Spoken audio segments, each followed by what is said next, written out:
সেই সার্জেন যতই না আসুক, এই ছোট সার্জেন কিন্তু রয়েছে।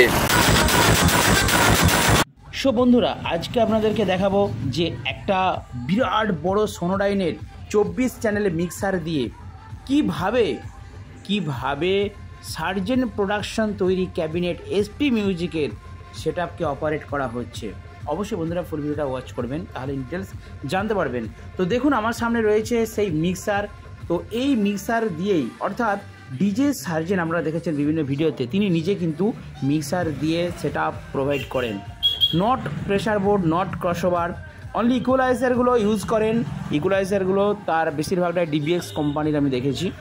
তো এখানে কিন্তু ডিবিএক্সেরও ইকুয়ালাইজার রয়েছে এবং তার সাথে রয়েছে এটিআই 40+ অ্যাম্পলিফায়ার, এবং এর সাথে একদম ডান দিক থেকে আপনাদেরকে দেখাচ্ছি এটিআই 4K2। এই অ্যাম্পলিফায়ারটা দিয়ে অনেকেই কিন্তু টুইটার বাজাচ্ছে, খুব নাকি ভালো টুইটার বাজে। তো আমি যদিও নিজে ইউজ করিনি এখনও নিজের হাতে, তো অনেক সাউন্ড সেটআপে দাদারা কিন্তু এই 4K2 এটিআই অ্যাম্পলিফায়ারটা ইউজ করেন। এর সাথে এটিআই 1202 এই অ্যাম্পলিফায়ারটাও কিন্তু খুব সুন্দর, আর তার উপরে রয়েছে স্ট্রেঞ্জারের 500 অ্যাম্পলিফায়ার।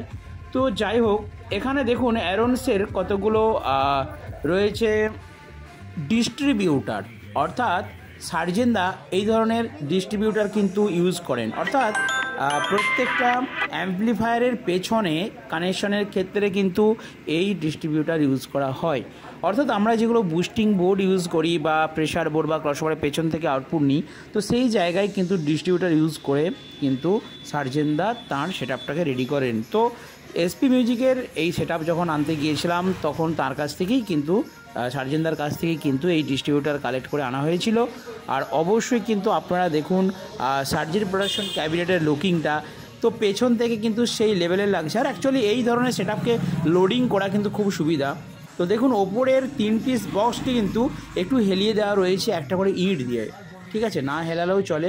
বা সার্জেন প্রোডাকশনের যে নিজস্ব সেটআপ, সেই সেটআপে আমরা কখনোই দেখি না যে উনি হেলিয়ে দিয়েছেন, কখনো ইট দেয় না। কিন্তু আমাদের এখানে তো আরসিএফের অভ্যেস, তো সেই জন্যই কিন্তু একটু হেলিয়ে দেওয়া হয়েছে ওপরের বক্সগুলো, যাতে সামনে, মানে কি আমাদের এখানকার ছেলেরা সামনে নাচবার, যেহেতু মাটি লেভেলের সেটআপটা বসেছে, সেহেতু মাটি কামড়ে সাউন্ডটা যায়, সেই জন্যই এরকম সেটআপ। ভালো লাগলে লাইক করবেন।